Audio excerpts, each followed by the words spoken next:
ஜெபிக்கலாம். எங்கள் அன்பின் பரலோக பிதாவே, கோடி ஸ்தோத்திரம்ப்பா. மகிமையின் ராஜாவே, நீங்கள் கொடுத்த இந்த புதிய நாளிலும் வார்த்தையின் வேலையை தியானிக்கிற பகுதியில் வந்திருக்கிறோம். ஆண்டவரே, நீங்கள் இடைப்படுங்க. ஆண்டவரே, நீங்கள் பேசுங்க. தேவனுடைய சத்தம் கேட்டு தேவனுடைய சித்தம் செய்ய உதவி செய்யுங்க. தேவனுடைய பொற்கரங்களில் எங்களை அர்ப்பணித்து ஜெபிக்கிறோம். வசனத்தை கேட்குற பிள்ளைகளையும் வசனத்தை சொல்கிற நம்முடைய அடிமையை பலப்படுத்தும், பயன்படுத்தும். எந்த விதத்திலும் வசனத்தை கேட்கக்கூடாது இருக்கிறன தடைகளை, இடையூறுகளை கத்தர் மாற்றிப்படுங்க. தேவனுடைய கரம் ஆளுகை முடியாது. மீட்பர் இயேசு கிறிஸ்துவினால் விடுகிறோம். ஜெபம் கேளும் நல்ல பிதாவே, ஆமென். ஹல்லேலூயா. கர்த்தருடைய நாமம் மகிமைப்படுவதாக. ஆண்டவராய் தெய்வம் 2 பேதுரு புஸ்தகம் 1ஆம் அதிகாரம் 2ஆம் வசனத்தை நமக்கு ஒரு அருள்வாக்காய் கொடுத்து, கிருபையும் சமாதானமும் பெருகும் என்ற வாக்கை வாக்குத்தத்தமாய் கொடுத்திருக்கிற ஆண்டவர், தேவனையும் கர்த்தராகிய இயேசு கிறிஸ்துவையும் அறிகிற அறிவில் தான் இந்த கிருபையும் சமாதானம் பெருகும் சொல்லி நமக்கு திருவாக்கு பண்ணியிருக்கிற ஆண்டவர், தொடர்ந்து அவரை அறிகிற அறிவை குறித்து தியானித்து வருகிற பொழுது, இந்த நாள் கூட அவரை அறிகிற அறிவுக்குள் வந்த நாம் எப்படிப்பட்ட நிலைமையில் இருக்க வேண்டும் என்பதை குறித்து கர்த்தர் நம்மோடு இடைப்படுகிறவராக இருக்கிறார். இந்த வாசித்த வசனத்தில் 2 பேதுரு 2ஆம் அதிகாரம் 20ஆம் வசனத்தில் முன்னிலைமை பின்னிலைமை என்று சொல்லி 2 நிலைமை குறித்து வேதம் சொல்லுகிறது. பரிசுத்த பேதுரு அவருடைய நிருபத்தில் இந்த கேடுள்ள நிலைமைக்குள் அவரை அறிகிற அறிவுள்ளவர்கள் வந்து சேர்ந்து விடக்கூடாது என்பதற்காக ஒரு எச்சரிப்பின் சத்தத்தை இந்த பேதுரு இங்கே தொனிக்கிறார். 20ஆம் வசனத்தையும் 21ஆம் வசனத்தையும் வாசித்தோம். அதில் கர்த்தரும் இரட்சகருமாக இருக்கிற இயேசு கிறிஸ்துவை அறிகிற அறிவினாலே உலகத்தின் அசுத்தங்களுக்கு தப்பினவர்கள் மறுபடியும் அவைகளில் சிக்கிக்கொண்டு ஜெயிக்கப்பட்டால் அவருடைய பின்னிலைமை முன்னிலைமையிலும் கேடு உள்ளதாய் இருக்கும். கர்த்தருக்கு ஸ்தோத்திரம். இங்கே ஒரு அருமையான ஒரு கருத்தை சொல்லி அந்த கருத்துடைய பின் நிலைமைகளை குறித்து பேதுரு நம்மளோடு பேசுகிறவராக இருக்கிறார். ஆண்மை சமூகத்தில் நான் ஆரம்பத்தில் சொன்ன கருகளாக இருக்கும் வசனங்கள், அதை பரிசுத்தாவுடைய உதவியோடு நம்ம விளங்கி கொள்ள வேண்டும். ஆமென். கர்த்தருக்கு ஸ்தோத்திரம். இங்கே வசனத்துடைய நேரடி கருத்து முதலாவது என்னன்னு சொல்லி கேட்டிங்கன்னா, கர்த்தரை அறிகிற அறிவில் உலகத்தின் அசுத்தங்களுக்கு தப்பித்து கொள்ளலாம். அல்லேலூயா. கர்த்தரை அறிகிற அறிவிலே முதலாவது காரியம், உலகத்தின் அசுத்தங்களுக்கு நம்ம என்ன செய்யலாம்? தப்பிச்சிடலாம். இது முதல் கருத்து. இப்போ தப்பித்த நாம் மறுபடியும் அவைகளில் சிக்கிக்கொண்டு ஜெயிக்கப்பட்டாள் அப்படின்னு போட்டிருக்குது. அதாவது ரட்சிக்கப்பட்ட மாத்திரத்தில் கர்த்தரை அறிகிற அறிவை நம்ம பெற்றுக்கொள்கிறோம். கர்த்தரை அறிகிற அறிவில் வளர்ச்சி அடைகிறோம். இந்த வளர்ந்து கொண்டு இருக்கிறவர்கள் இப்போ என்ன செய்கிறாங்க? அநேகர் இன்னைக்கு உலகத்தில் இப்போ நடைமுறையில் இருக்கிற காரியம் என்னன்னு சொல்லி கேட்டிங்கன்னா, கர்த்தரை அறிஞ்ச பிற்பாடு தான், கர்த்தர்களை வளர்ந்த பிற்பாடு தான் மீண்டுமா பழைய தவறுகளை செய்கிறாங்க. அப்படிப்பட்ட தவறு செஞ்சால் வேதம் சொல்லுகிறது, அவருடைய பின் நிலைமை முன்னிலைமையிலும் கேடு உள்ளதாக இருக்கும். கர்த்தருக்கு ஸ்தோத்திரம். இன்னைக்கு வாக்குத்தத்தம் என்பதை விட ஆண்டவர் நம்மை எச்சரிக்கிறவராக இருக்கிறார். அல்லேலூயா. அப்போது இப்போ நிலைமை என்னன்னு சொல்லி கேட்டிங்கன்னா, அறிஞ்சிக்கிட்டோம், அறிஞ்சதுனால தப்பித்த நிலைமைக்குள்ள வந்துட்டோம். அறிந்தவர்கள் இப்போது பழையபடிக்கு முன்னாடி செஞ்ச தப்பு, முன்னாடி செஞ்ச பாவம், முன்னாடி பார்த்தது, முன்னாடி நடந்தது, முன்னாடி செஞ்சது, இதுக்குள்ளே போய் நம்ம நினைச்சுன்னா மாட்டிக்கொள்ள சிக்கிக்கொள்ள கூடாது. அப்படி சிக்கிக்கொண்டோம்னா அறியாதிருந்த காலத்தில் நமக்கு தண்டனை கம்மி. ஆனால் அறிஞ்சிட்டு பழையபடிக்கும் பழைய பாவங்களை செஞ்சால் மிகுதியான தண்டனை. அதைத்தான் வேதம் சொல்லுது. பேதுரு மூலம் அதிக கேடுள்ளதாய் இருக்கும். வசனம் சொல்லி பாருங்க, அவருடைய பின்னிலைமை முன்னிலைமையிலும் கேடு உள்ளதாய் இருக்கும். இப்போ இதே கருத்தை 20ஆம் வசனத்துடைய கருத்தை திரும்பமாக 21ஆம் வசனத்தில் பேதுரு திரும்பமாக அதனுடைய பின்பகுதியாக சொல்லுகிறார். அவர்கள், அதாவது அறிந்தவர்கள், நீதியின் மார்க்கத்தை அறிந்த பின்பு தங்களுக்கு ஒப்புவிக்கப்பட்ட பரிசுத்த கற்பனை விட்டு விலகுவதை பார்க்கிலும் அதை அறியாதிருந்தார்களானால் அவர்களுக்கு நலமாயிருக்கும். அந்த 20ஆம் வசனத்துடைய கருத்து தான் 21ஆம் வசனத்துக்குள்ளே இருக்குது. என்னன்னு சொல்லி கேட்டிங்கன்னா, அவரை அறிகிற அறிவு என்பது இங்கே 21ஆம் வசனத்தில் நீதியின் மார்க்கத்தை அறிந்து கொள்வது அவரை அறிகிற அறிவு. அடுத்தபடியாக அவர்களுக்கு ஒப்புவிக்கப்பட்ட பரிசுத்த கற்பனை என்பது அவரை அறிகிற அறிவு. இந்த கற்பனையை இவர்கள் தெரிஞ்சிட்டும் மீறுதல் பண்ணதை காட்டிலும் அவர்கள் அறியாதிருந்தார்களானால் நலமாயிருக்கும். ஹல்லேலூயா. இன்னைக்கு ஏறத்தாழ நீதிமொழியின் பகுதியில் இன்றைக்குடைய பிரசங்கத்துடைய அனைத்து அம்சங்களையும் முன்னோட்டமாக அவங்க சொல்லி முடிச்சிட்டாங்க. தேவசமூகத்தில் நல்லா கவனிச்சு கேளுங்க. அறிகிற அறிவு என்பது கிருபையும் சமாதானமும் பெருகும். கவனிக்கிறீங்களா? இந்த மாதம் முழு ஒரு வார்த்தை தியானிக்கிறோம். அந்த வார்த்தை சொல்லும் போது நீங்கள் கூட சேர்ந்து சொல்ல மாட்டீங்க. அவர் அறிகிற அறிவில் கிருபையும் சமாதானமும் பெருகும். நம்ம வாழ்க்கையில் கிருபை பெருகணும், சமாதானம் பெருகுனா அவர் மேலும் மேலும் மேலும் அவரை அறிஞ்சு கொண்டே இருக்கணும், அவரை தெரிஞ்சுக்கிட்டே இருக்கணும். அவரை பற்றி நம்ம என்ன செய்யணும்? மேலும் மேலும் ஆராய்ச்சி பண்ணி பார்த்துக்கிட்டே இருக்கணும். கர்த்தருக்கு ஸ்தோத்திரம். வேத வாக்கியங்களை ஆராய்ச்சி பண்ணும்போது என்ன கிடைக்கும்? நித்திய ஜீவன் கிடைக்கும். அவர் அறிகிற போது என்ன கிடைக்கும்? கிருபை பெருகும், சமாதானம் பெருகும். இங்கேயும் நித்திய ஜீவன் உண்டுன்னு சொல்லி வேதத்தில் யோவான் 17:1 நம்ம வாசிக்கிறோம். நல்லா கவனிச்சுக்கல. 17:3 நினைக்கிறேன். கர்த்தருக்கு ஸ்தோத்திரம். தேவனுடைய சமூகத்தில் காத்திருக்க தேவ பிள்ளைகளே, நல்லா கவனிச்சுக்கலுங்க. இந்த 21ஆம் வசனத்தின் பிற்பகுதி என்ன சொல்லிங்கன்னா, அதை அறியாதிருந்தார்களானால் அவர்களுக்கு நலமாயிருக்கும். இந்த பரிசுத்த கற்பனைகளை தெரியாமல் இருந்தும், அல்லது நீதி மார்க்கத்தை தெரியாமல் இருந்தும், அல்லது கர்த்தராகிய இயேசுவை அறிகிற அறிவில் வராமல் இருந்திருந்தா கூட அவங்களுக்கு நல்லா இருந்திருக்கும். ஆனால் இப்பொழுதோ அவர்கள் அறிந்தும் எப்படிப்பட்டவர்களாக இருக்கிறாங்களா? கேடுள்ள நிலைமைக்கு நேர போகிறவர்களாக இருக்கிறார்கள். திருச்சபையே, தேவசவுமே, தேவசவம் காத்திருக்கிற ஆலயத்தில் அமர்ந்திருக்கிற தேவ பிள்ளைகளே, நம்மை கர்த்தர் வான் பண்ணுகிறார், எச்சரிப்பு ஊட்டுகிறார். என்னன்னு சொல்லி கேட்டிங்கன்னா, ஆண்டவர் அறியாதுக்கு முன்னாடி நம்ம உலகத்தோடு இருந்தோம். அறிஞ்ச பிற்பாடு, ரட்சிக்கப்பட்ட பிற்பாடு அவரை அறிகிற அறிவில் வளர்ந்து கொண்டே வந்தோம். இப்போது வளர்ந்த பிற்பாடு இன்னும் பழசுக்குள்ளே போகிறோம், உலகத்துக்குள்ளே போகிறோம், மாம்சீகத்துக்குள்ளே போகிறோம், மனசு விரும்புகிறதை செய்கிறதுக்கு பார்க்குறோம், பழைய தப்பிதங்களையும் பழைய பாவங்களையும் செய்ய பார்க்குறோம்.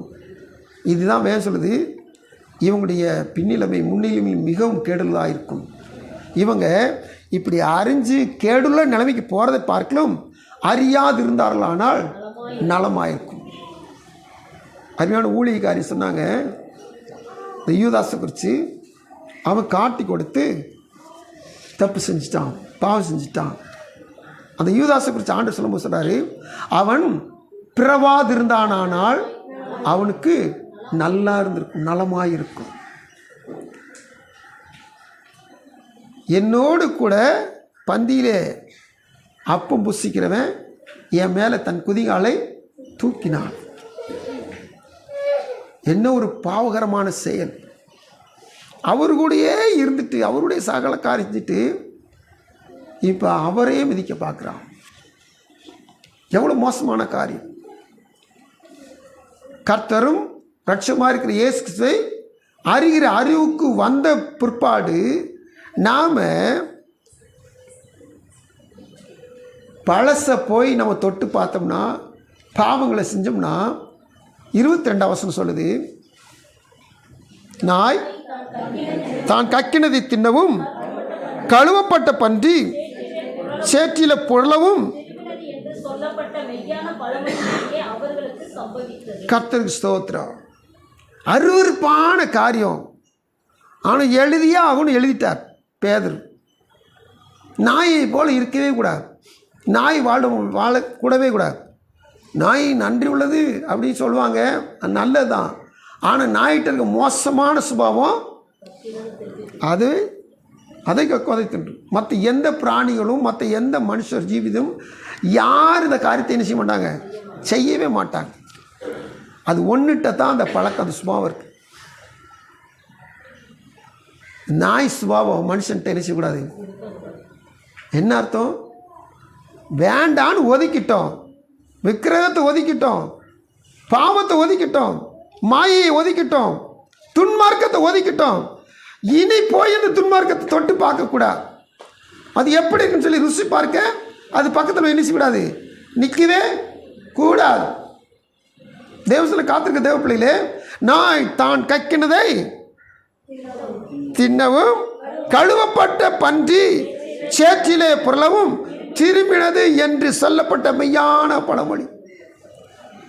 எண்ணத்தை தான் நீங்கள் பண்ணி கூட்டி அழகாக இருக்கும் பார்த்தீங்கன்னா, பிறந்த புதுசில் அதை வீட்டில் வச்சு வளர்க்கலாம்னு சொல்லி சிறு பிள்ளைகளும் ஆசைப்படுவாங்க. ஆனால் எண்ணத்தை தான் நீங்கள் வீட்டில் வளர்த்தாலும் அது திறந்து விட்ட மாத்திரத்தை எங்கே ஓடும்? அது இஷ்டமான இடம், அது பிடிச்ச இடத்துக்கு தான் போடும். நீங்கள் அதுக்கு எண்ணத்தை தான் போட்டு வளர்த்தாலும் சரி.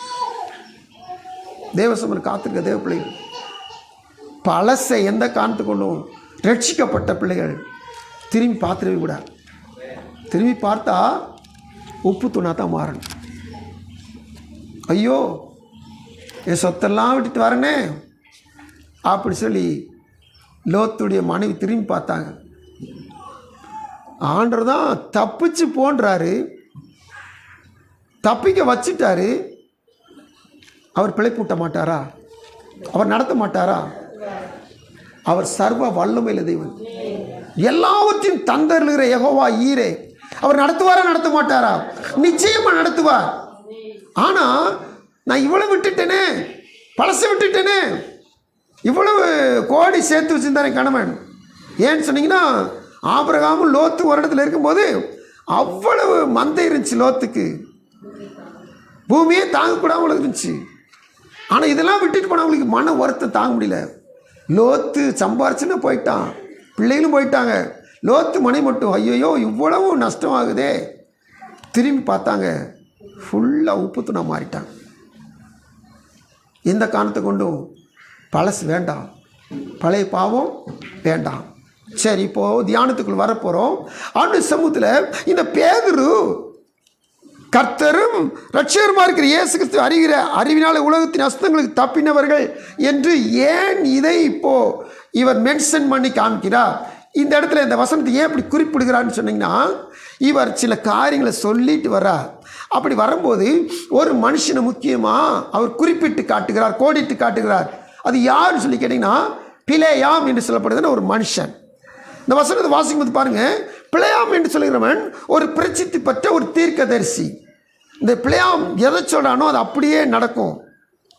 இந்த பிலேயாம் குறித்து வேதம் சொல்லுகிறது, அவன் யாரை ஆஸ்வதிக்கிறானோ அவர்கள் ஆஸ்வதிக்கப்பட்டவர்கள், யாரை சபிக்கிறானோ அவர்கள் சபிக்கப்பட்டவர்களாக மாறி போவார்கள். இப்பேற்பட்ட ஆஸ்வாதம் பெற்ற ஒரு பெரிய தீர்க்கதரிசி, வரம் பெற்ற பெரிய தீர்க்கதரிசி. இந்த மனுஷன் எப்படிப்பட்டவனா மாறிப்போனான்? ஆண்டவர் அறிகிற அறிவு அவன்கிட்ட ஏராளமாக இருந்துச்சு. அவனுடைய வெளிப்பாடுகள் ஆண்டுடைய ஜனங்களை சபிக்கிறதுக்கு போய் நிற்கிறான். ஆனால் அவனுக்கு வெளிப்பாடு வந்துக்கிட்டே இருக்குது. அப்பேற்பட்ட பெரிய வெளிப்பாடுகளை உடைய மனுஷன் பாருங்க. இப்படிப்பட்ட வெளிப்பாடுகளை உடைய மனுஷன் இப்போ எப்படியா போயிட்டானா? வசனத்தை நம்ம வாசிக்கிறோம். 2:15, 2 பேதுரு 2:15.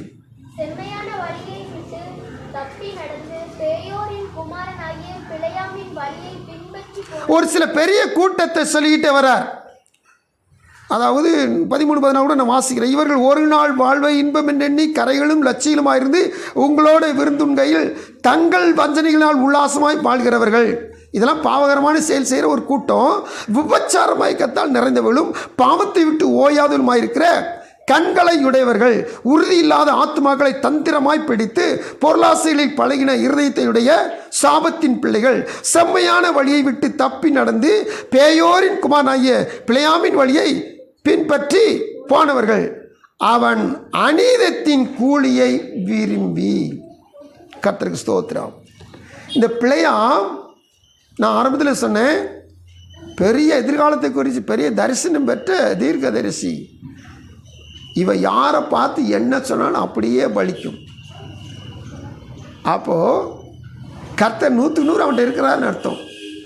ஏன்னு சொன்னீங்கன்னா, கர்த்தரின்றி ஒரு அணுவும் அசையாது. அவர் சொன்னால் தான் ஆகும், அவர் கட்டளையிட்டால் தான் நிற்கும். இவன் சொன்னால் ஆகுதுல்ல. இவன் ஒரு ஆள் பார்த்து உன் கடன் தீந்துடும், உனக்கு பிள்ளை பாக்கியம் கிடச்சிரும், உனக்கு பிரச்சனை மாறிடும், உன் குடும்பத்திற்கு பிசாசுன்னு போராட்டம் ஆகணும், என்னத்தை சொன்னாலும் சரி அது அப்படி நடக்கும். அப்போது கர்த்தருக்கு அடுத்து இந்த பிள்ளையாம் எப்படி இருக்கிறான்? கர்த்தரை போலவே செயல்படுகிறா இருக்கிறான். இவன் பாருங்க, இப்பேற்பட்ட ஆசீர்வதிக்கப்பட்ட மனுஷன் பாருங்க, 15 வசனத்தின் கடைசி வார்த்தை, அவன் அநீதத்தின் கூலியை விரும்பினான். கர்த்தருக்கு ஸ்தோத்திரம். தேவ சமூகத்தில் இந்த பிள்ளையாமுடைய செய்கைகளை பாருங்க. அவன் கூலி அவனுக்கு கிடைக்கிற நிச்சயம். ஆனால் அவன் என்ன செஞ்சிட்டானா, அநீதித்தின் கூலி விரும்புகிறான். எந்த காரணம் கொண்டும் நாம் நீதியின் வருமானத்தை மாத்திரம்தான் நினைச்சணும் சுதந்திரிக்க பார்க்கணும். அநியாயத்தின் வருமானம், அநியாயத்தின் திரவியங்கள் ஒன்றுக்கும் உதவாது. எந்த காரணத்துக்கும் அநியாயமாக சம்பாதிக்கிறவங்க சம்பாதிக்க சம்பாத்தியம் அது மரண நேரத்தில் மூச்சு விடுகிற மூச்சு போல் இருக்குன்னு சொல்லி நீதிமன்றம் வாசிக்கிறோம். பரிதபிக்கப்படத்தக்க நிலைமையில் உள்ளவர் மாறி போவாங்க. எந்த ஒரு அநியாயத்தின் திறமைகள் ஒன்றுக்குமே உதவவே செய்யாது. கோடி கோடியா, பல்லாயிரம் கோடி, பல லட்சம் கோடி சேர்த்தான் சரி, அந்த அநியாயத்தின் திறமை ஒன்றுக்குமே உதவாது. எதுக்கு பிரயோஜனப்படாது. ஆனால் இந்த மனுஷன் இவ்வளவு அறிவு பெற்றவன், ஆண்டவர் அறிவை உடையவன், இவன் என்ன செய்யறனா, அநீதத்தின் கூலியை விரும்புகிறான். என்னதான் நடந்துச்சு? நம்ம எல்லாருக்கும் வேதத்தின் ரகசியங்கள் ஏறத்தால் அதிகமாக தெரியும். வருகிற ஜனங்களை தன் தேசத்தை அவர்கள் அபகரித்து கொள்ளக்கூடாது என்பதற்காக மோவாபின் ராஜா பாலாக் பிழையாம கூப்பிட்டு இந்த இஸ்ரவேல் ஜனங்கள் திரளான பேர்கள் வர்றாங்க. புள்ள மேயிறு மாதிரி, மாடு வர்றது மாதிரி திரளாக வந்திருக்கிறாங்க. இவங்க வந்தாங்கன்னா என் தேசத்தை மேய்ஞ்சு போட்டுருவாங்க, அதனால இவங்க என் தேசத்தை பிடிச்சு அவங்க வச்சுக்கிறாம இருக்குன்னா இவங்களை என்ன செஞ்சு நீ சபிச்சிருன்னு சொல்லி கூலி கொடுத்து, கூலியை கையில் கொடுத்து சில மனுஷர்களை பிழையாமிட்டு அனுப்புகிறான். இப்போது பிழையாம் இந்த நிமிஷம் வரைக்கும் சரியாக நடக்கிறவன். யார் என்னன்னு தெரியாது, எந்த நோக்கத்துக்கு வராங்கன்னு தெரியாது. இந்த மாதிரி பாலாக் ராஜா அனுப்பிச்சிருக்கிறார், நீங்கள் வரணும் அப்படி சொல்லி என்ன சொன்னாங்கன்னா, அப்படி சொல்கிறாங்க, நீங்கள் தங்குங்க, என் கர்த்தர் எனக்கு என்ன சொல்லுகிறாரோ அதை நான் உங்களுக்கு சொல்லுவேன். அது யதார்த்தமான செய்தி சொல்லிட்டார். இப்போ ஆண்டர் வேணான்ட்டார். இவன் அப்படி சொல்லிட்டான், என் ஆண்டர் நீ வர வேணான்னு சொல்ல தடை செய்கிறாரு, நீங்கள் போயிருங்க அண்ணா. இப்போ ஆள் போயாச்சு. ஆனால் இந்த பாலாக் ராஜா என்ன செய்கிறான், இவன் கூலி குறைச்சி கொடுத்ததுனால வரமாட்டான் அப்படி சொல்லி நினச்சினா அதிலும் அதிகமான பிரபுக்களை, கனவான்களை, அதிலும் அதிகமான கூலியை அவங்க கையில் கொடுத்து அதிகமான கனவான்களை அனுப்புகிறார். நான் சொல்கிற காரியம் என்னாகவும் 22ஆம் அதிகாரத்துடைய பகுதியில் நான் சொல்லிக்கிட்டு இருக்கிறேன். இப்போ பாருங்கள் தேவ பிள்ளைகள் நல்லா கவனிச்சு கேளுங்க.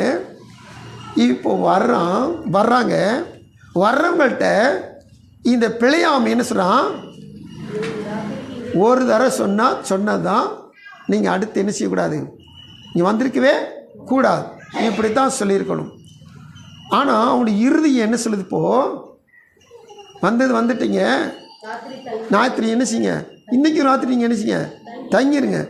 காரணம் என்னன்னு சொல்லி கேட்டிங்கன்னா, அங்கே அதிகமான கூலி வந்திருக்கு. 22ஆம் அதிகாரம் 2வது புத்தகம் 22ஆம் அதிகாரத்தை நீங்கள் வாசிக்கும்போது இந்த வசனம் சொல்லுது பாருங்கள்.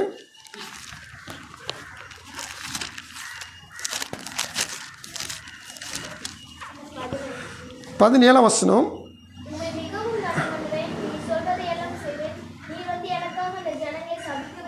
15 வசனம். கனவான்களான அதிக பிரபுக்களை அனுப்பினான். இப்போ இவன் சொல்ற ஒவ்வொரு வார்த்தையும் பாருங்க, அங்கே கொஞ்சம் கூலி கொடுத்தான்னு சொல்லி போடலை. ஆனால் இப்போ அதிக கனவான்கள் அதிக கூலி கொடுத்து மிகவும் கனம் பண்ணுவேன்னு சொல்லி அனுப்புகிறான். அப்போ அதிகமான கூலியோடு வந்திருக்கிறாங்க, அதிகமான பணத்தோடு வந்திருக்கிறாங்க. இவன் அந்த பணத்தை பார்த்ததுமே இன்றைக்கும் நீங்கள் தங்குங்க, கர்த்தர் என்ன சொல்லுவாரோ பார்ப்போம். நம்ம எல்லாருக்கும் நல்லா கர்த்தரை பற்றி தெரியும். கர்த்தர் எப்படிப்பட்டவர்? எபிரேயர் 13:8 நேற்றும் இன்றும் என்றும் மாறாதவர். இந்த பிள்ளையாமுக்கு 3000 வருஷத்துக்கு முன்னாடி 4000 வருஷத்துக்கு முன்னாடி இந்த பிள்ளையாமுக்கு நல்லா தெரியும். கொஞ்சம் அடுத்த பக்கத்தை திருப்பி பாருங்கள். 23ஆம் அதிகாரம் எண்ணாமத்தின் புஸ்தகம். இஸ்ரவேல் ஜனங்களை சபிக்க சொன்ன மாத்திரத்தில் வாழ்த்துறான். வாழ்த்தும் போது கர்த்தரை மகிமைப்படுத்துகிறான். 19ஆம் வசனத்தை வாசித்து பாருங்க. பொய் சொல்ல தேவன் ஒரு மனிதன் அல்ல, மனம் ஆற அவர் மனுபுத்திரனும் அல்ல. அவர் சொல்லியும் செய்யாதிருப்பாரோ, அவர் வசனித்தும் நிறைவேற்றாதிருப்பாரோ.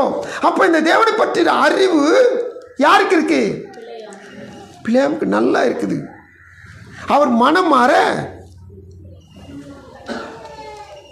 மனுபுத்திரன் அல்ல. இந்த அறிவு இருக்குது. அப்போ ஏன் அந்த ராத்திரியில் அவனுக்கு இன்னைக்கும் தங்கிருங்க ஏன் சொல்கிறான்? ஏன் சொல்கிறான்?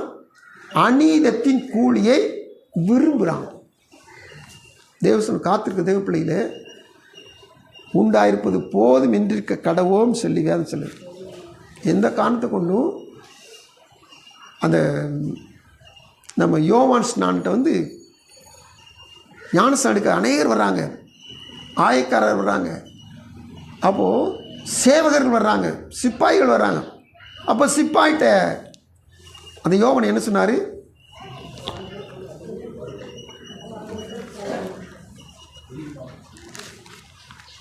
அதாவது உங்களுக்கு இருக்கிற வருமானம் போதும் நினைங்க.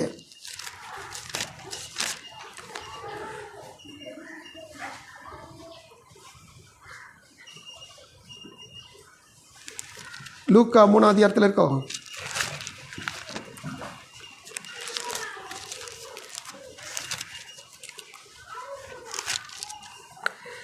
மூணு 14.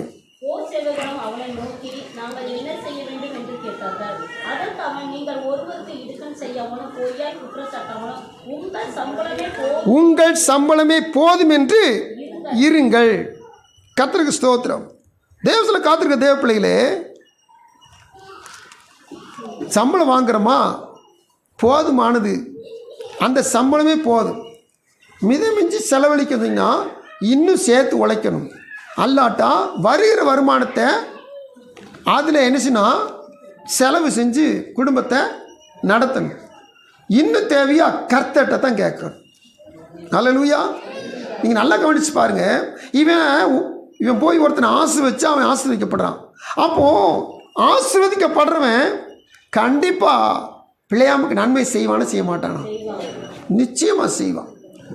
இப்போ நம்ம தேவ சமூகத்தில் கடன் பிரச்சனை இருக்கிற குடும்பத்துக்காண்டி போய் ஜெபிக்கிறோம், சம்பள பிரச்சனை இருக்கிற குடும்பத்துக்காண்டி ஜெபிக்கிறோம், பலவித போராட்டங்கள் இருக்கிற குடும்பத்துக்காண்டி ஜெபிக்கிறோம். பாருங்கள், ஜெபிச்சு அந்த காரியங்கள் அவங்களுக்கு வெற்றி கிடச்சிருச்சு, ஜெயம் கிடச்சிச்சிங்கன்னா ஆட்டோமேட்டிக் அவங்க என்ன செய்ய சோத்திர படைப்பு என்ன செய்றாங்க? கர்த்தருக்கு சோத்திர காணிக்க கொடுக்க ஆரம்பிக்கிறாங்க. அப்போது தேவனுடைய சமூகத்தில் இது ஆட்டோமேட்டிக்காக கர்த்தர் செய்கிற செயல். ஆனால் இவனா விரும்பி ஒரு தேவ மனுஷனாக விரும்பி அநீதித்தின் கூலியை பெற்றுக்கொள்ளிங்கன்னா அது தேவனுக்கு பிடிக்காத ஒரு செயல். இதனால தான் பேதுரு பின்னாடி சொல்லும்போது கர்த்தரும் ரட்சகருமாக இருக்கிற இயேசு கிறிஸ்துவை அறிகிற அறிவிலே உலகத்தின் அசுத்தங்களுக்கு தப்பினவர்கள். இவனுக்கு ஆண்டவர் அறிகிற அறிவு இருக்கு, மனம் மறவே மாட்டார். இப்போ நாள் சொன்னவர் போகாதுன்னு சொன்னவர் மறுநாள் போன்னு சொல்வாரா? ஆனால் போன்னு சொன்னார். இவனுடைய இருதயத்தின் எண்ணங்களை அவர் அறிந்து கொள்ளும்படியாக பெர்மிஷன் கொடுத்தார். அது ரெண்டாவது காரியம். ஆனால் உண்மையிலேயே கர்த்தர் நாள் போக வேணான்னு சொன்னார், ரெண்டாவது நாள் அப்படி தான் சொல்வார். இவன் என்ன செய்யறான்? இருதயம் பணத்தை வாஞ்சிக்குது. வந்தவங்கள்ட்ட சொல்கிறான், இந்த நாள் தங்கி வேணால் பாருங்கள். ஆண்டு ஒரு நாளில் ஒரு வேளை போகச்சுனாலும் போக சொல்லுவார். அப்படின்னு சொல்ல காத்துக்கிற தேவ பிள்ளைகளே, தேவனுடைய சமூகத்தில் எக்காரணம் கொண்டும் நாம் மாறுபட்ட நிலைமைக்கு பழைய வாழ்க்கைக்கு நம்ம போயிடவே கூடாது. அறிவில் வளர்ந்த நாம் எந்த காரணத்தை கொண்டும் உள்ளே போயிடவே கூடாது. தேவ சமூகத்தில் இப்போ அந்த இனாமத்தின் புத்தகத்தில் எடுத்துக்கொள்ளுங்க. 22ஆம் அதிகாரம் 6ஆம் வசனம் வாசிங்க. பாலாக்கு சொல்கிற காரியம், நீர் ஆசீர்வதிக்கிறவன் ஆசீர்வதிக்கப்பட்டவன், நீர் சபிக்கிறவன் சபிக்கப்பட்டவன் என்று அறிவேன். இவனை பற்றி பாலாக்குக்கு என்ன செஞ்சிருக்கு? நல்ல அறிவு இருக்குது. நீ ஆசீர்வதிக்கப்பட்டவன் ஆசீர்வதிக்கப்பட்டிருப்பான். அப்போது இவன் ஒரு மனுஷனை ஆசீர்வதிக்கிறானா, ஆசீர்வதிக்கப்பட்ட மனுஷன் திரும்ப என்ன செய்வான்? அவனுக்கு நன்மை செய்வான். இவ்வளவு தூரம் நன்மை பெற்றுக்கொள்ளலாம். ஆனால் அவன் செஞ்ச தவறான செயல் என்னன்னீங்கன்னா, இது பெரிய லாட்ரி விழ போகுது. எதுக்கு போய் ஒவ்வொருத்தனும் ஆசீர்வச்சு அவன் ஆசீர்வாதத்தில் அவனுக்கு கிடைக்கல, அவன் ஸ்தோத்திர படிப்பு கொஞ்சம் கொண்டு வருவான். அது எதுக்கு? நம்ம பெரிய அமௌண்ட் அடிச்சலாம், ஒரே தடவை பிடிச்சிட்டோம்னா அமைதியாக ஒரு இடத்துல உட்காந்துக்கலாம். தேவசத்தில் காத்துக்கு தேவ பிள்ளைகள் ரொம்ப ஜாக்கிரதையாகணும். இப்போ 23ஆம் அதிகாரம் 20ஆம் வசனத்தை வாசித்து பாருங்க.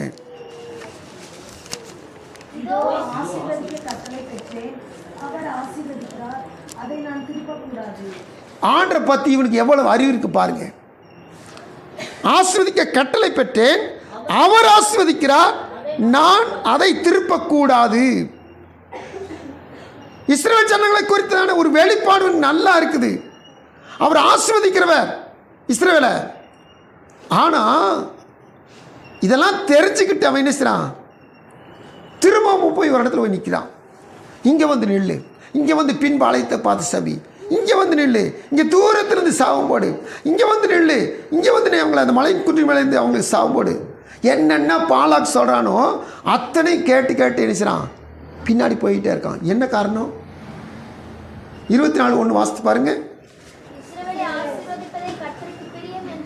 நல்லா அவனுக்கு தெரிஞ்சுக்கிட்டு இஸ்ரவேல் ஆசீர்வாதம் தான் கர்த்தருக்கு பிரியம்னு சொல்லி நல்லா தெரிஞ்சுக்கிட்டு, ஆனாலும் கூட அவன் நினைச்சான் சபைக்கு முயற்சி பண்ணிக்கிட்டே இருக்கிறான்.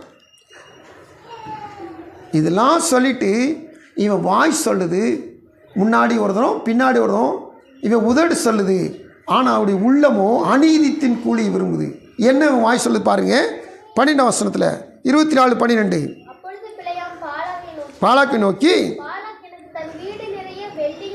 தன் வீடு நிறைய வெள்ளியும் பொன்னும் கொடுத்தாலும்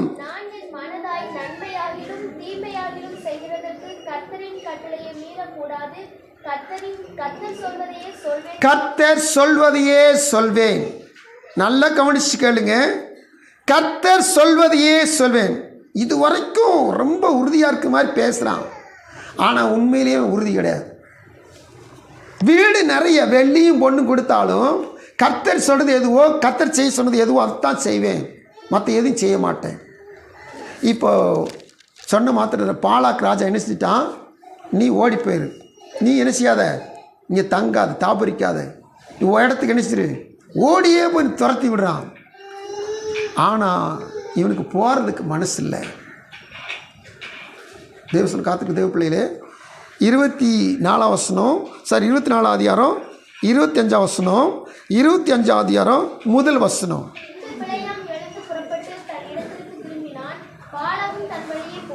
அனுப்பிச்சு விட்டுட்டான், போயிட்டான்.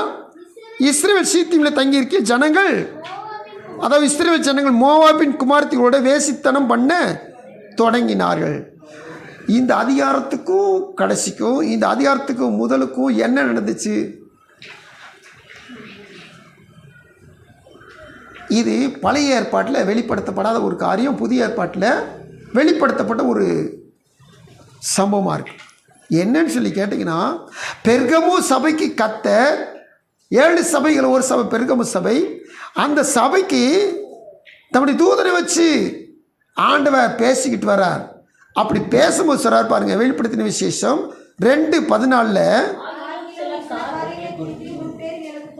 குறை உண்டு, புசிப்பதற்கும் பண்ணுவதற்கும்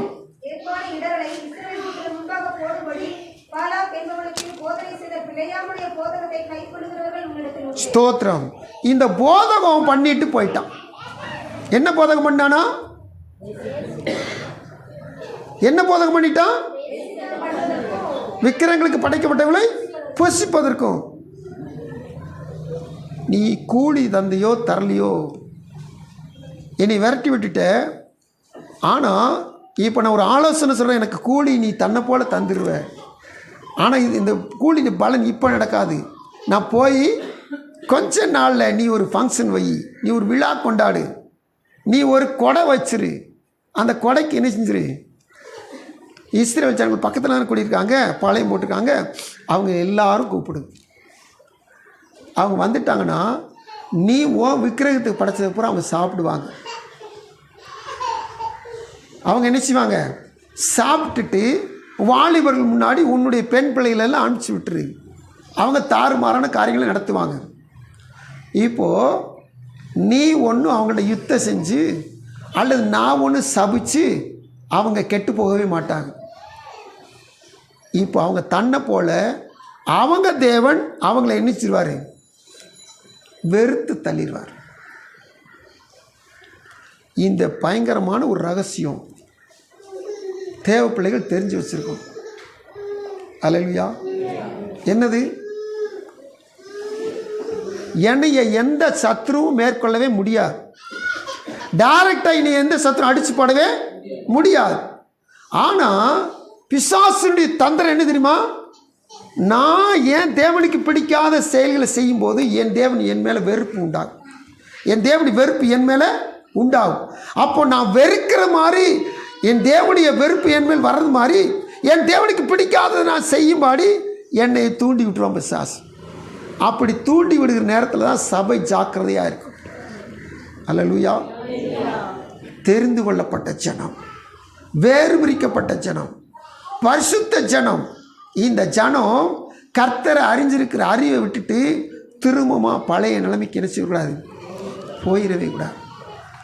அல்லேலூயா. எகிப்தில் இருக்கும்போது நீங்கள்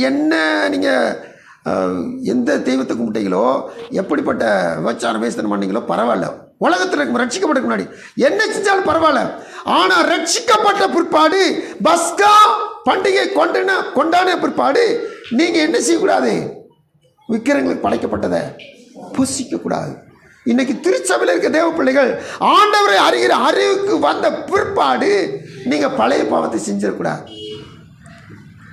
இதுக்கு தான் பேதுரு சொல்கிறார், பிழையாம் அநீதத்தின் கூலியை விரும்பி ஒட்டுமொத்த இஸ்ரவேல் ஜனங்களையும் பாவம் செய்ய வச்சிட்டான். அவனும் ஆண்டவர் அறிகிற அறிவை உடையவன். இப்படி அறிவை பெற்றுக்கொண்ட அவன் இஸ்ரவேல் ஒட்டுமொத்த ஜனங்களும் பாவம் செய்ய முடியா மூல காரணமாயிட்டான். ஆண்டு சுந்தரம் இருக்கிற தேவ பிள்ளைகள் ரொம்ப ஜாக்கிரதையாக இருக்கணும். இப்போ திரும்ப 2:16 வாசிப்போம்.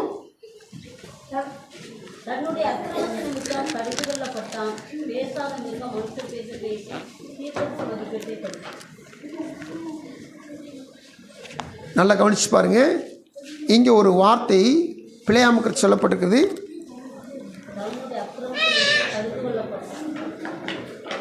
தூக்கி பின்னாடி வச்சுக்குமா தேவி.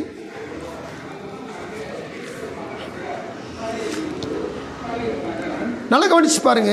16 வசனத்தில் ஆண்டுடைய வார்த்தை சொல்லுது, தன்னுடைய அக்கிரமத்தின் நிமித்தம் கடிந்து கொள்ளப்பட்டான். பேசாத மிருகம் மனுஷர் பேச்சை பேசி தீர்க்க தரிசனிய மதிகட்டை தடுத்தது. இவனை குறித்து வேதம் சொல்லுது. பேதுரு இவன் அக்கிரமம் பண்றான். இவன்கிட்ட என்ன இருக்குது? மதிகேடு இருக்குது. எவ்வளவு அறிவுடைய மனுஷன். இப்போ என்கிட்ட என்ன இருக்குதான்? மதிகேடு இருக்குது. ஆணுடைய பிள்ளைகளே, அறிகிற அறிவில் வளரும்னா ஞானம் வளரும், அறிவு வளரும், புத்தி வளரும், வேகம் கிடைக்கும், மெய் ஞானத்தை பெற்றுக்கொள்ளலாம். ஆனால் அறிஞ்சவன் இப்போது அக்கிரமத்துக்குள்ளே போகிறான், மதிகேட்டை செய்கிறான். வசனம் சொல்லுது, பேசாத மிருகம் மனுஷர் பேச்சை பேசி தீர்க்க தரிசனிய மதிகேட்டை தடுத்தது. அது என்னது? தேவசமனை காத்திருக்க தேவ பிள்ளைகளே, கர்த்தர் யாரை கொண்டாலும் பேசுவார். சின்ன பிள்ளை வச்சு நம்ம செய்கிற தவறான காரியத்தை உணர்த்துவார். உலகத்தான கொண்டு சில நேரத்தில் தவறான காரியத்தை செய்கிறத ஆண்டு உணர்த்துவார். நீ வேற ஒன்றும் வேண்டாம், நாள் முழுவதும் நியாயம் விசாரிக்குன்னு சொல்லி மோசம் என்ன செய்வார்? காலையிலேருந்து நைட்டு வரைக்கும் வர்றவங்க நியாயம் போடுற காரியத்தெல்லாம் நியாயம் விசாரிச்சுட்டு அவர் அதுலேயே உட்காந்து போயிடும். அப்போ அவருடைய தேவசத்தில் உட்காரதுக்கு அவருக்கு நேரம் இருக்காது. ஆனால் அவர் உலகத்தான் வந்தான். யார்? மாமனார் வந்தான், பார்த்தான், மோசே மருமகனே நீங்கள் ரொம்ப டயர்டாக இருக்கீங்க மருமகனே, இந்த காரியத்தை செய்யாதீங்க. நீங்கள் என்ன செய்யணும்? 1000 பேருக்கு ஒரு தலைவன் ஏற்படுத்துங்க, 100 பேருக்கு ஒரு தலைவன் ஏற்படுத்துங்க, 10 பேருக்கு ஒரு தலைவன் ஏற்படுத்துங்க. இப்படி இந்த தலைவர்கள்லாம் நீங்கள் என்ன செய்யுங்க? ஏற்படுத்தி அவங்களுக்குள்ள வச்சுருங்க. அவங்கெல்லாம் சாதாரண காரியங்களை நியாயம் விசாரிக்கட்டும். தீர்க்க முடியாத வழக்குன்னு சொல்லி வந்தால் உங்கள்கிட்ட வரட்டும். அல்லேலூயா. இந்த கோர்ட் சொல்லுவாங்க பார்த்தீங்களா, செஷன்ஸ் கோர்ட்டு, அப்புறம் முன்சிப் கோர்ட்டு, அப்புறம் ஹை கோர்ட்டு, அப்புறம் சுப்ரீம் கோர்ட்டு. மறுமனை நீங்கள் சுப்ரீம் கோர்ட் மாதிரி பெரிய பெரிய காரியங்களை மாத்திரம் நினைச்சிங்க பாருங்கள். மற்ற சாதாரண காரியங்கள்லாம் 10 பேருக்கு அதிபதி, 100 பேருக்கு அதிபதி, 1000 பேருக்கு அதிபதி, இவங்க தீக்கட்டும். நீங்கள் நாள் முழுது அவங்கள்ட்ட இருந்தீங்கன்னா அவன் சொல்ல, நான் சொல்கிறேன், உங்கள் ஜெப வாழ்வு என்ன செஞ்சிடும்? தடைப்பட்டுரும். தேவ சமூகம் என்ன செய்யும்? இழந்து போகிறீங்க. உலகத்தான் இவ்வளோ அறிவுரை சொன்னா பார்த்தீங்களா? சில நேரத்தில் கர்த்தர் கழுதையை கொண்டு பேசுவார், மதிகேட்டை தடுப்பார். ஸ்தோத்திரம். ஆசைப்பட்டு போகிறான், கழுதை போக மாட்டது. தேவதூன் மறிக்கிறாரங்க நின்றுக்கிட்டு, கழுதை அந்த இடத்துல படுத்துக்கிடுச்சு. இப்போ என்ன செய்யறான்? கழுதையை போட்டு அடின்னு அடிக்கிறான். கழுதை வாய் திறந்து பேசு, நீ இத்தனை வருஷமாக கையாண்டு கொண்டிருக்கிற உனக்கு பிரியமான கழுதை நான் இல்லையா? ஏன் இப்படி அடிக்கிற? அவன் சொல்கிறான், என் கையில் கத்தி மாத்திரம் இருந்துச்சு, பட்டை மாதிரி உன்னை வெட்டியே போட்டுட்டான். தேவசம் காத்திருக்க தேவ பிள்ளைகளே, அவன் ஒரே நோக்கம், கிடைக்க போகுது, பெரிய அமௌண்ட்டு கிடைக்க போகுது. இதுக்கு கழுத ஒரு தடையாக இருக்குது. ஆனால் கழுதை அவனுடைய மதிகேட்டை என்ன செய்து காண்பிக்கிறது. தேவசம் காத்திருக்க தேவ பிள்ளைகளே, இந்த மதிகேடு யார்கிட்ட வந்துச்சு? இந்த மதிகேடு யார்கிட்ட வந்துச்சு? பேசாத மிருகம் மனுஷனுடைய பேச்சை பேசுது, இவனுடைய மதிகேட்டை தடுக்குது. நல்லா கவனிச்சு பாருங்க. இன்னைக்கு பிரசித்தி பெற்ற தேவ பிள்ளைகள் உலகத்தில் இஸ்ரவேல் ஜனங்களைப் போல பெரிய அறிவு படைத்தவங்க யாருமே கிடையாது. அவங்கள தாக்குறதுக்குனாலுமே யோசித்து தான் பக்கத்தில் இருக்க தாக்குவாங்க. அவ்வளோ பலசாலிகள், அவ்வளோ ஞானம் உள்ளவர்கள். இவர்களை தேவசமனை காத்துக்க தேவ பிள்ளைகள் நல்லா கவனிச்சு பாருங்கள். இவர்களுக்கு அடுத்து தேவ பிள்ளைகள் கிறிஸ்தவர்கள். இவர்களும் தேவனை ஞானத்தால் நிரம்பினவர்கள். இவர்களை கீழ்ப்படுத்த ஒருவராலும் முடியாது கூடாது. இன்னைக்கு தேவனை அறிகிற அறிவினால் மேலும் மேலும் ஓங்கி வளர்ந்த தேவ பிள்ளைகளாய் நாம் எக்காரணம் கொண்டும் அறிகிற அறிவை உடையவர்கள் பழைய பாவத்துக்குள்ளே போயிடக்கூடாது. ஒரு நாள் அக்கிரமத்திலையும் மதிகேட்டிலையும் சிக்கினவர் தான் தாவீது. இப்போது அன்னைக்கு பிழையாமுக்கு கழுதை, அதுக்கடுத்து தாவீதுக்கு ஒரு நாத்தான் வந்து அவர் ஒரு ராஜான்றதுனால ஒரு கதை போல சொன்னார். இந்த கதையை சொல்லிட்டு ராஜா அந்த கதையில் வருகிற பொல்லாதவனை, அவன் யார் அந்த மனுஷன், அவன் நாளத்தனே கொடுத்து தீர்க்கணும், அவனை நியாயம் தீர்க்கணும் சொன்ன மாத்திரத்தில் நாத்தான் சொன்னார், நீதான் அந்த மனுஷன், பொல்லாதவன் நீதான் அந்த மனுஷன். அன்னைக்கு கழுதை பிழையாமை தடுத்தது. இன்னைக்கு தாவீதுடைய மதிகேட்டை நாத்தான் தீர்க்கதரிசி தடுக்கிறார். தேவன் காத்துக்கு தேவ பிள்ளைகளே, இன்னைக்கு சபையில் இருக்கிற நம்மளை ஒவ்வொரு நாளும் வாசிக்கிற வசனம் தான் சீர்படுத்தும், சரிப்படுத்தும். அதனால வசனத்துக்கு மட்டும் செவி கொடுக்காம போனீங்க, நம்ம சீர்படுறது கஷ்டம். வசனத்தை வாசிக்கணும், வசனத்தை கேட்கணும், வசனத்துக்கு ஒரு தாகமாக இருக்கணும். அநேக நேரங்களில் நம்ம வசனத்துக்கு என்ன செய்யறதில்ல, செவி கொடுக்கறதே கிடையாது. இன்னைக்கு வாசித்த நீதிமொழியில் தான் அந்த வசனம் இருக்குது. வேதத்தை கேளாதவனுடைய ஜபமும் அது ஆண்டுக்கு பிடிக்காது. நல்ல ஜெபம் பண்ணுவாங்க, பண்ணிக்கிட்டே இருப்பாங்க. பைபிள் வசனத்தை சொன்ன மாத்திரத்தில் அப்படி உறக்கம் வந்துடும். பைபிள் வசனம் உள்ளே போய் விழாது, அப்படி கண்ணு சொக்கிட்டு போயிடும். பைபிள் பார்க்குற மாதிரியே இருப்பாங்க, உறங்கிடுவாங்க. வேதத்தை கேளாதோடைய ஜெபமும் அருவருப்பும். வாசிக்க தெரியாட்டி வாசிக்க சொல்லி கேட்கணும். இன்றைக்கி அருமையான சிஸ்டங்கள் வந்திருக்கு. ஏதாவது ஒரு ஃபோனில் நீங்கள் ஆன் பண்ணி வச்சுட்டு இந்த ஃபோனில் வசனம் சொல்லிக்கிட்டே இருக்கும். சாதாரண 500 ரூபா ஃபோன், 1000 ரூபா ஃபோனில் கூட என்ன சொன்னால் மெமரி கார்டை போட்டுச்சு நம்ம வசனத்தை கேட்கலாம். எனக்கு வசனம் தெரியாதுன்னு சொல்லி யாருமே தப்பிக்கவே முடியாது. அந்த காலத்தில் ஒரு வேளை தப்பிச்சிடலாம். ஆண்டு சொல்ல காத்திருக்க தேவப்பிள்ளையிலே, இந்த தாவீதுடைய மதிகேட்டை ஒரு நாத்தான் தடுத்தார். கர்த்தருக்கு ஸ்தோத்திரம். ஆண்டு சொல்ல காத்திருக்க தேவப்பிள்ளையிலே, இப்போ கர்த்தரும் ரட்சகருமா இருக்கிற இயேசு கிறிஸ்துவை அறிகிற அறிவிலே உலகத்தின் அசுத்தங்களுக்கு தப்பலாம். இப்போ தப்புகிறவர்கள் எப்படி தப்பலாம் சொன்னீங்கன்னா, ஆண்டவரை அறிகிற அறிவில் நாம் நிறைய சேர்கிற பொழுது இந்த தப்புக்கு ஒரு வாய்ப்பையும் கர்த்தர் ஏற்படுத்தி வச்சிருக்கிறார்.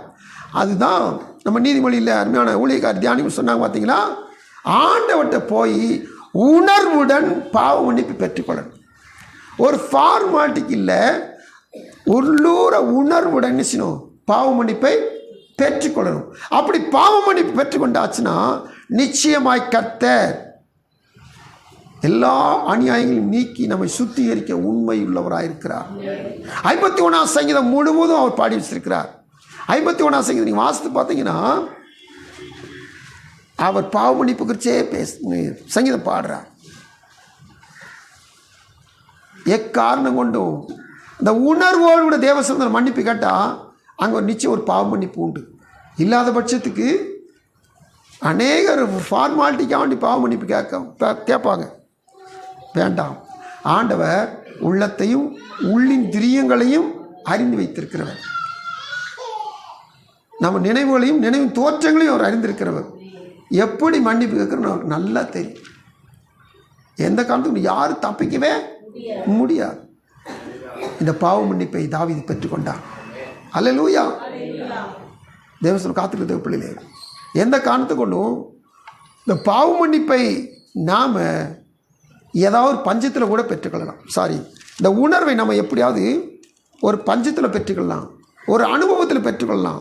இந்த இளையகுமாரனுக்கு அவனுக்கு பசி வரும்போது அந்த உணர்வு வந்துச்சு. ஏன்னா செல்வ செழிப்பாய் வாழ்ந்தவன், சீமான் வீட்டில் பிறந்தவன், அவனுக்கு எல்லா செழிப்பை பங்கு போட்டு வாங்கிட்டு போய் அவன் துன்மார்க்கமாக செலவழிச்சிட்டான்.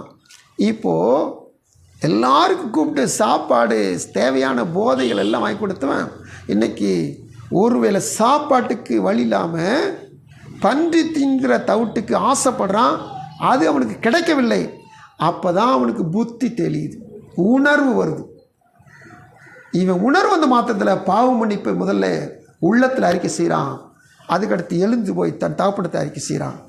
இந்த உணர்வு வந்துருச்சுன்னா நிச்சயமாக நம்ம மதிகேடு நம்மளை விட்டு அகன்றும். அல்லேலூயா. அவர் அறிகிற அறிவில் நாம் நிலச்சி நிற்கணும். வர நாட்டில் நம்ம 5வது வாரத்துலையும் அறிகிற அறிவில் வளர்கிற வளர்ச்சி குறித்து தியானிக்க போகிறோம். அப்படின்னு சொல்ல காத்திருக்க தேவ பிள்ளைகள் எக்காரணம் கொண்டும் இந்த 2 பேதுரு 2:20-21 சொல்லப்பட்ட வார்த்தையின்படி நாம் இந்த பரிசுத்த கற்பனைகளை பெற்றுக்கொண்டோம், நீதியின் மார்க்கத்தை அறிந்து கொண்டோம்.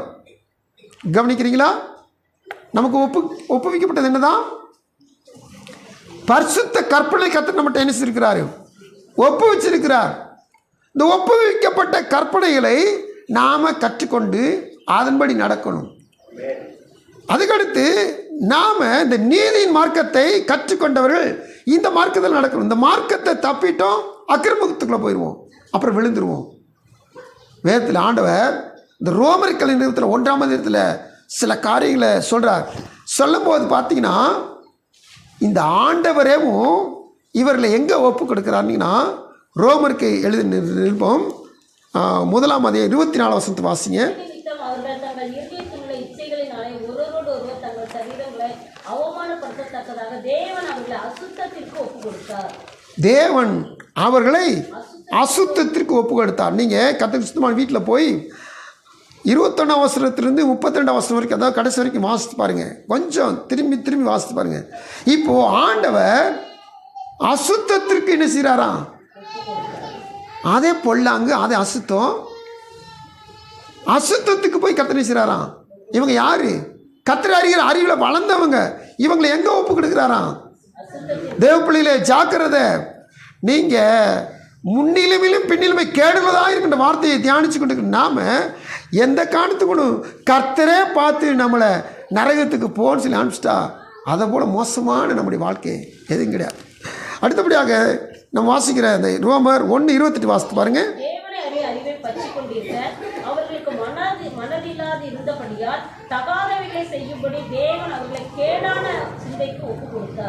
கேடான சிந்தைக்கு அவர்களை ஒப்பு கொடுத்தார். அறிகிற அறிவில் வளர்ந்துக்கிட்டு இருக்குங்க. இன்னும் மாம்ச இச்சையை நான் நிறைவேற்றணும் அப்படி சொல்லி உலக இச்சைக்காக நீங்கள் ஓடுனீங்கன்னா கேடான சிந்தைக்கு ஒப்பு கொடுத்துவார். ரொம்ப ஜாக்கிரதையாக இருக்கும். எக்காரணம் கொண்டும் நம்மள்கிட்ட ஒப்பு கொடுக்கப்பட்ட பரிசுத்த கற்பனை, தேவ சமூகத்தில் ஒப்பு வைக்கப்பட்ட நீதியின் கற்பனைகளை நாம் கை கொண்டு நடந்தோம்னா தப்பிச்சோம். இல்லாத பட்சத்தில் நம்முடைய நிலைமை அந்தோ பரிதாகும். ஜாக்கிரதையாக இருப்போம். தேவன் தாமே அவரே அறிகிற அறிவில் இருக்கிற நாம் கிருபையையும் சமானத்தையும் பெருக செய்ய வல்லவர். அதில் மாத்திரம் நம்ம நினச்சிருப்போம். கர்த்தர் நாமே தொடர்ந்து நம்ம நடத்துவாராக. எல்லாரும் கண்களை இப்படி செபிக்கலாம். அன்பின் பரலோக பிதாவையும் கோடி ஸ்தோத்திரப்பா. மகிமையின் ராஜாவை நீங்கள் கொடுத்த இந்த புதிய வாரத்திலும் தேவ சமூகத்தில் கர்த்தரை அறிகிற அறிவிலே வந்த நாங்கள் எக்காரணம் கொண்டும் ஆண்டவரே நாங்கள் பழைய பாவ வாழ்க்கைக்கு போய்விடக்கூடாது என்பதை இந்த நாங்கள் பிழையாம் என்கிற மனுஷனை வச்சு எங்களுக்கு சில காரியங்களை கற்றுக் கொடுத்துருக்கீங்க. ஆண்டவரே, கர்த்தரை அறிகிற அறிவிலே வந்த நாங்கள் பழைய பாவத்துக்குள் போய்விடாடிக்கு, பழைய சுபாவத்தை நாங்கள் செய்கிற காட்டாதபடிக்கு எந்த விதத்திலும் புதிய மனுஷனாகவே உடைய வருகை வரை வாழ உதவி செய்யும். ஆண்டவரே, வசனத்தை சொன்ன அடிமை, வசனத்தை கேட்ட பிள்ளைகள் ஒவ்வொருவரும் எப்பொழுதும் அறிகிற அறிவில் நிலைத்திருக்க உதவி செய்யும். துதிக்கான மகிமையில் நமக்கு ஒருவருக்கே எடுக்கிறோம். ஒவ்வொருவரையும் சந்தோஷ சமானத்தை நிரப்பும். கர்த்தருடைய கரம் ஆளுகை செய்யட்டும், ஆஸ்வதித்து நடத்தும். மீட்பர் இயேசு பரிசுத்த திருநாமத்தில் விடுகிறோம். ஜெபங்கள் நல்ல பிதாவே, ஆமென்.